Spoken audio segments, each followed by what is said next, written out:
I've been in situations, and I teach Uh, students, and so there have been cases where there's multiple people who it's like a pack of jackals almost, and they almost reinforce each other. It becomes very challenging to address any one. Where one of the things I've taken away from the past 3 weeks is how important it is almost to slow down the conversation, and in some of yes. the situations, it's speeding up. So I guess I would love to hear your thoughts on when you have a pack of jackals. How Pack do of you, jackals. I I can use a little humor in saying, I'm hearing more than one voice, and even though I have two ears, I can only hear one at a time. So, who would like to be heard first? And what does the person say to me? What would be something someone would say, Tom? oh, let's see. I mean, they could be. I mean, it could be any number of things in the classes that we deal with. So, Yeah. um, Something like, this is boring, or this doesn't have any reality in real life, or you yeah. don't know what you're talking about, or Well, I'll like often that. see crosstalk between students from one to Ah, another. ah, So, I'm a sociologist, so some of the conversations are about issues of race or gender, or so somebody will refer to another. I had one incident where very quickly two students, one student was criticizing Kaepernick, and the other student said, well, he didn't understand because of his white privilege. And then the first student got up and was very angry. And the two of them were standing up and yelling at each other within seconds. yeah, And I was the professor trying to then intervene to say, okay, let's talk about this and yes. step back from that Okay, I moment. like that.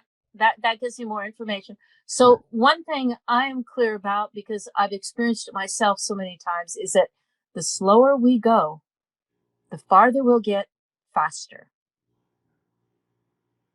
So I just like to have people remember that.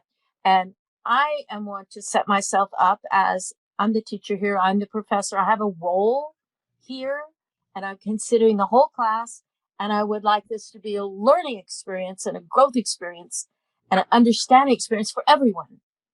And so person A is John and person B is Jill. So, John and Jill, think about your point of view and your perspective, and what one thing you want the other person to know right now. Mm. What one thing do you want them to know? And who wants to start? John says, I want to start. She's using white privilege. She doesn't even realize it. And what's more, hold it. That's one thing.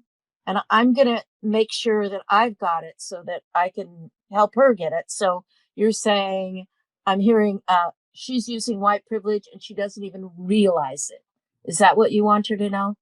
There's more, but just right now, is that the first thing? Yeah.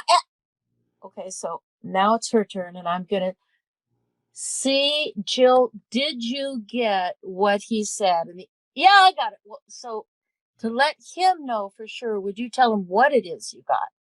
Oh, he thinks I'm in white privilege.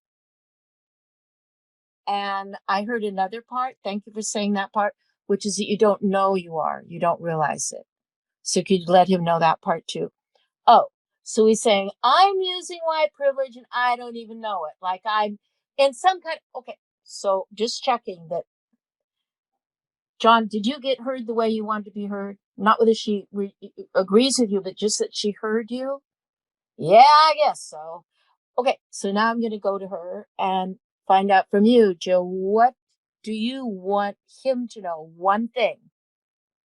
And then I'll check that he's got it, what you want him to hear. So what's that? Oh, wait a minute. I'm sorry, before we go on, the rest of the class, I want you to be taking notes of whatever's going on that you're going to be asked about later. So this is your job to participate silently while think of them as being in a fishbowl for us so that we can get the outside perspective, and later we'll have some dialogue about this. And then I proceed. I actually call this a fishbowl, mediation fishbowl, right? So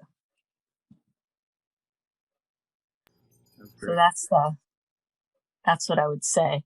And there's so many different practices and exercises you can do with this. One that comes to me that I've used is that you can have teams, the white privilege team and the whatever the other side would be. I don't know. Yes and no, not like a debate, but like expression of feelings and what needs are attended to and not, what principles are used or not, or whatever. You can have little team plays or whatever.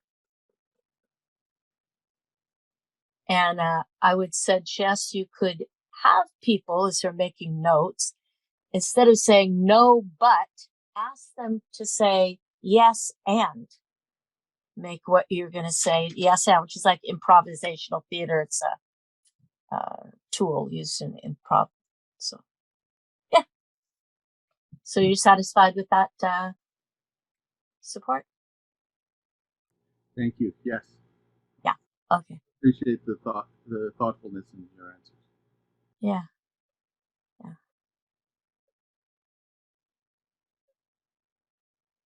Learn through experience.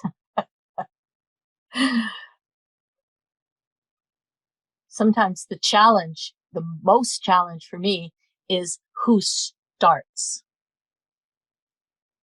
And if both of them want to start or neither of them want to start, I say, how about we flip a coin, or let's use alphabet or whatever, some other way to do it so that, yeah. And I don't use the word triggered or stimulated. I use the word activated. What's activated in you. So it's not somebody shooting a gun and it's not somebody using a taser.